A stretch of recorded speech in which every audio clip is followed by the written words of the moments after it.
नमस्कार दोस्तों, भजन भक्ति चैनल में आपका स्वागत है। आप सभी को शरद पूर्णिमा की हार्दिक शुभकामनाएं। साल के सभी 12 महीनों में एकमात्र आश्विन मास की पूर्णिमा ऐसी है जो तन, मन और धन तीनों के लिए सर्वश्रेष्ठ होती है। इस पूर्णिमा में चंद्रमा की किरणों से अमृत की वर्षा होती है, तो वहीं देवी महालक्ष्मी अपने भक्तों को धन धान्य से भरपूर करती हैं। मान्यता है कि आज के दिन माँ लक्ष्मी जी साक्षात धरती पर विचरण करती हैं और देखती हैं कि कौन जाग रहा है और कौन सा भक्त उनकी सच्ची उपासना और सच्ची सेवा कर रहा है। इसलिए शरद पूर्णिमा का एक नाम कोजागरी पूर्णिमा भी है। चंद्रमा को वेद पुराणों में मन का स्वामी माना गया है। इसलिए जिन लोगों के मन में अक्सर परेशानियां रहती हों, अक्सर मानसिक तनाव का शिकार रहता हो, मन बहुत चंचल रहता हो, एकाग्र ना होता हो, ऐसे लोगों को भी हो सके तो शरद पूर्णिमा का उपवास रखना चाहिए। नहीं तो रात को चंद्र देवता की पूजा अवश्य करनी चाहिए। साथ ही शरद पूर्णिमा की शीतल चांदनी में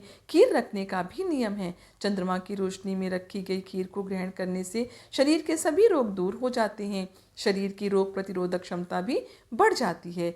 ज्येष्ठ, आषाढ़, सावन और भाद्रपद मास में शरीर में जो पित्त का संचय हो जाता है वह शरद पूर्णिमा की रात को चांदनी में रखी गई खीर खाने से सही हो जाता है। कहते हैं कि जब वृंदावन में भगवान श्री कृष्ण महारास रचा रहे थे तब चंद्रमा आसमान से सब देख रहा था और वह इतना भाव विभोर हुआ कि उसने अपनी शीतलता के साथ पृथ्वी पर अमृत की वर्षा आरंभ कर दी। शरद पूर्णिमा का दिन पूर्णिमा के उपवास प्रारंभ करने के लिए भी बहुत अच्छा होता है। इसलिए जो लोग पहली बार व्रत आरंभ करना चाहें वह इस दिन से अपना व्रत शुरू कर सकते हैं। आप सुनते हैं शरद पूर्णिमा की कथाएं। उससे पहले आप सभी से विनम्र निवेदन है कि कृपया करके मेरे चैनल को आप ज़रूर सब्सक्राइब कर लीजिएगा। शरद पूर्णिमा यानी कि अश्विन पूर्णिमा की पहली पौराणिक कथा के अनुसार प्राचीन काल में एक साहूकार था। उसकी 2 बेटियां थीं और दोनों बेटियां महीने में पड़ने वाली हर पूर्णिमा तिथि को व्रत किया करती थीं। उन दोनों बेटियों में बड़ी बेटी हर पूर्णिमा का व्रत विधि विधान से करती थी, लेकिन छोटी बेटी व्रत के सभी नियमों का ठीक से पालन नहीं करती थी। साहूकार की दोनों बेटियां समय के साथ धीरे धीरे बड़ी होने लगीं और उनका विवाह हो गया। बड़ी बेटी के घर पर सही समय पर एक स्वस्थ संतान का जन्म हुआ। छोटी बेटी को भी संतान हुई, लेकिन दुर्भाग्यवश उसकी छोटी बेटी के संतान होने के तुरंत बाद ही मृत्यु हो जाती थी।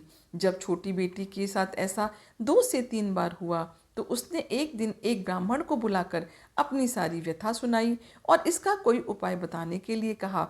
उसकी सारी बात सुनकर और कुछ प्रश्न पूछने के बाद ब्राह्मण ने उनसे कहा कि तुम पूर्णिमा का अधूरा व्रत करती हो, इस कारण तुम्हें व्रत का पूरा फल प्राप्त नहीं हो रहा है और तुम्हें अधूरे व्रत का दोष भी लग रहा है।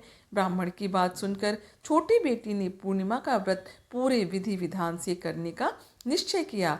आश्विन पूर्णिमा आने से पहले ही साहूकार की छोटी बेटी ने इस बार एक बेटे को जन्म दिया, लेकिन उसकी भी इस बार तुरंत मृत्यु हो गई।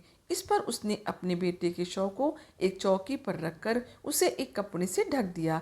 जब उसकी बड़ी बहन आई तो उसने उसी पीढ़े पर बैठने को कहा जिस पर उसने अपने मृत बालक का शव रखा था। बड़ी बहन जैसे ही उस पर बैठने को हुई तभी उसका घाघरा उस बच्चे को छू गया। घाघरा छूते ही वह मृत बालक जीवित हो गया और रोने लगा। तब बड़ी बहन छोटी बहन से बोली कि बहन, तू मुझ पर कलंक लगाना चाहती थी, मेरे बैठने से तो यह बालक मर जाता। तब छोटी बहन बोली, बहन मैं क्या बताऊं, या तो पहले से ही मृत था, वह तो तेरे पुण्य से जीवित हुआ है, तेरे भाग्य से इसका पुनर्जीवन हुआ है। बच्चे के रोने की आवाज़ सुनकर छोटी बहन बहुत खुश हुई। तब उसने अपनी बड़ी बहन से कहा कि बहन, तुम तो पूर्णिमा का पूरा व्रत करती थी और मैं अधूरा व्रत किया करती थी, इसलिए तुम्हारे ऊपर तो हमेशा भगवान की कृपा हुई और मैं हमेशा अधूरा व्रत ही किया करती थी, इसलिए मुझे दोष लगा और मेरी संतान जीवित नहीं रहती थी। आज तुम्हारे भाग्य से मेरी संतान भी जीवित हो गई। तब उस छोटी बहन ने पूरे गांव में ढिंढोरा पिटवा दिया कि जो कोई भी पूर्णिमा का व्रत करे वह पूरा व्रत करे, कोई भी अधूरा व्रत ना करे। इसके बाद से छोटी बहन ने भी शरद पूर्णिमा से ही विधि विधान से सभी नियमों का पालन करते हुए यह व्रत प्रारंभ कर दिया, जिसके पुण्य प्रभाव से उसके बालक दीर्घायु हुए। जिस प्रकार माँ लक्ष्मी और श्रीहरि ने साहूकार की बेटी की कामना पूर्ण कर सौभाग्य प्रदान किया, वैसे ही हम पर भी कृपा करें। अश्विन पूर्णिमा को शरद पूर्णिमा के रूप में तो जाना ही जाता है, लेकिन ब्रज क्षेत्र में शरद पूर्णिमा को रास पूर्णिमा भी कहा जाता है, क्योंकि ऐसी मान्यता है कि द्वापर युग में शरद पूर्णिमा की चांदनी रात को ही राधा रानी और गोपियों के साथ मिलकर भगवान श्री कृष्ण ने महारास रचाया था। पूर्णिमा की रात को महाराज का वह दृश्य इतना सुंदर था कि प्रकृति भी उसे निहारने के लिए वहां ठहर गई थी। यहाँ तक कि चंद्रमा ने भी स्वयं चंद्रमा की चांदनी से अमृत बरसाया था। 6 महीने तक स्वयं महादेव भी गोपी का छद्म रूप धारण करके इस रास को देखने के लिए वहां पहुंचे थे, और चंद्रदेव तो इतने मंत्रमुग्ध हो गए कि 6 महीने तक सुबह भी नहीं हुई थी। तो चलिए सुनते हैं शरद पूर्णिमा के अवसर पर महाराज की यह कथा। एक बार शरद पूर्णिमा की शरद उज्ज्वल चांदनी में वंशीवट यमुना के किनारे श्याम सुंदर साक्षात मनमथनाथ की वंशी बज उठी। श्री कृष्ण ने 6 मास की एक रात्रि करके मनमथ का मान मर्दन करने के लिए महारास रचाया था। जब महाराज की गूंज सारी त्रिलोकी में गई तो हमारे भोले बाबा के कानों में भी उस महाराज की गूंज गई। मुरली मनोहर की मीठी मुरली ने कैलाश पर्वत पर विराजमान भगवान श्री भोलेनाथ को मोह लिया। उनकी समाधि भंग हो गई। अब बाबा भोलेनाथ वृंदावन की ओर बिल्कुल बावरे होकर चल पड़े। उनकी तो बड़ी इच्छा थी कि वह खुद जाकर महाराज देखे। पार्वती जी ने उन्हें रोकने का प्रयास किया, लेकिन वह भी उन्हें रोककर और मना मना करके हार गईं, किंतु त्रिपुरारी नहीं माने। भगवान श्री कृष्ण के परम भक्त श्री आसुरी मुनि, पार्वती जी, नंदी जी, श्री गणेश, कार्तिकेय जी के साथ भगवान शंकर वृंदावन के वंशीवट पर आ गए, अर्थात भगवान शिव वहां पर अपने पूरे परिवार के साथ पधार गए। वंशीवट जहां पर महारास हो रहा था, वहां गोलोकवासिनी गोपियां द्वार पर खड़ी थीं। पार्वती जी तो महाराज के अंदर प्रवेश कर गईं, लेकिन क्योंकि उस महाराज में पुरुषों का प्रवेश वर्जित था, तो द्वारपालिकाओं ने श्री महादेव जी को, आसुरी मुनि को और उनके साथ जितने भी पुरुष गण थे उन सभी को अंदर जाने से रोक दिया। श्रेष्ठ जनों अर्थात श्री कृष्ण के अलावा कोई भी पुरुष इस एकांत महाराज में प्रवेश नहीं कर सकता था। अब तो बड़ी विकट समस्या आ गई। जिस महाराज को देखने के लिए भोलेनाथ इतने उतावले होकर अपने पूरे परिवार के साथ वहां पधारे थे, वही महाराज उन्हें देखने नहीं मिलेगा। यह सोचकर भोलेनाथ परेशान हुए। तब उन्होंने देवियों से कहा, जो द्वार पर खड़ी हुई थीं, कि देवियां, हमें भी श्री राधा और कृष्ण के दर्शन की इच्छा है, इसलिए आप हम पर तरस खाकर कोई ऐसा उपाय बताइए जिससे कि हम भी महाराज के दर्शन पा सके।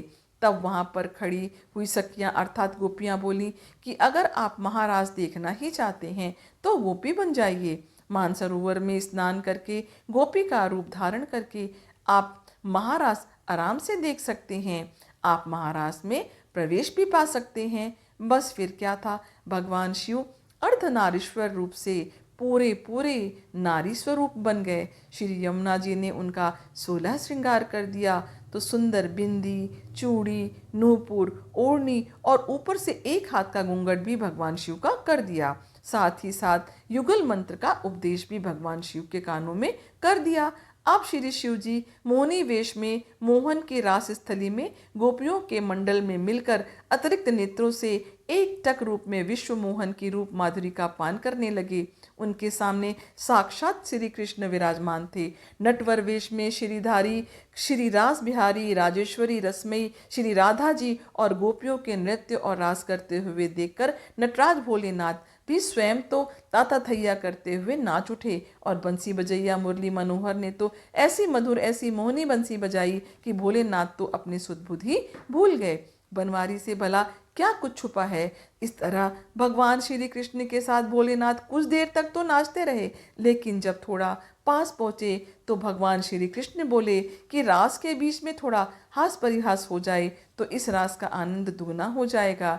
भगवान बोले कि अरे गोपियों, तुम तो मेरे साथ बहुत देर से नृत्य कर रही हो, लेकिन मैंने तुम्हारा चेहरा तो अभी तक देखा ही नहीं, क्योंकि कुछ गोपियां तो यहाँ पर घूंघट में भी हैं। मुझे जरा उनका चेहरा तो देख लेने दो। सुनते ही गोपियां झट बोल उठी, प्यारे, आपसे क्या छुपा है, आप देख लो हमारा चेहरा। लेकिन जब भगवान शंकर ने ये सुना तो भगवान शंकर परेशान हो गए। बोले, ये कन्हैया को रास के बीचों बीच में ये क्या सूझ गया। अच्छा भला रास चल रहा था, मुखड़ा देखने की क्या जरूरत आन पड़ी।